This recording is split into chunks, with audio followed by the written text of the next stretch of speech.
Albert Einstein once said, everybody's a genius. But if you judge a fish by its ability to climb a tree, it will live its whole life believing that it is stupid. Ladies and gentlemen of the jury, today on trial we have modern day schooling. Glad you could come. Not only does he make fish climb trees, but also makes them climb down and do a 10-mile run. Tell me, school, are you proud of the things you've done?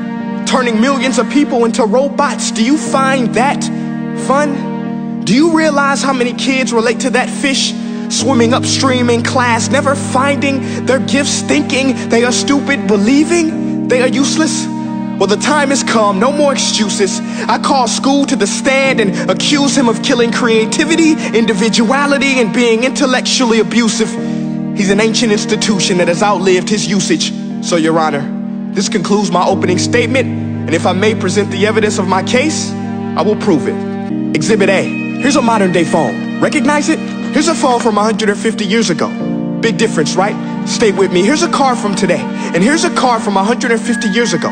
Big difference, right? Well, get this. Here's a classroom of today, and here's a class we used 150 years ago. Now, ain't that a shame? In literally more than a century, nothing has changed. Yet you claim to prepare students for the future? But with evidence like that, I must ask, do you prepare students for the future or the past? I did a background check on you and let the record show that you were made to train people to work in factories, which explains why you put students in straight rows, nice and neat, tell them sit still, raise your hand if you want to speak, give them a short break to eat, and for 8 hours a day, tell them what to think. Oh, and make them compete to get an A letter which determines product quality, hence grade A of meat. I get it. Back then, times were different. We all have a past. I myself am no Gandhi. But today, we don't need to make robots zombies. The world has progressed. And now we need people who think creatively, innovatively, critically, independently, with the ability to connect. See, every scientist will tell you that no two brains are the same. And every parent with 2 or more children will confirm that claim. So please explain why you treat students like cookie cutter frames or snapback hats, giving them this one-size-fits-all crap. But if a doctor prescribed the exact same medicine to all of his patients, the results will be tragic. So many people would get sick, yet when it comes to school, this is exactly what happens. This educational malpractice, where one teacher stands in front of 20 kids, each one having different strengths, different needs, different gifts, different dreams, and you teach the same thing the same way? That's horrific. Ladies and gentlemen, the defendant should not be acquitted. This may be one of the worst criminal offenses ever to be committed. And let's mention the way you treat your employees. It's a shame. I mean, teachers have the most important job on the planet, yet they're underpaid? No wonder so many students are short-changed. Let's be honest, teachers should earn just as much as doctors, because a doctor can do heart surgery and save the life of a kid, but a great teacher can reach the heart of that kid and allow him to truly live. See, teachers are heroes that often get blamed, but they're not the problem. They work in a system without many options or rights. Curriculums are created by policymakers, most of which have never taught a day in their life. Just obsessed with standardized tests. They think bubbling in a multiple choice question will determine success. That's outlandish. In fact, these tests are too cruel to be used and should be abandoned, but don't take my word for it.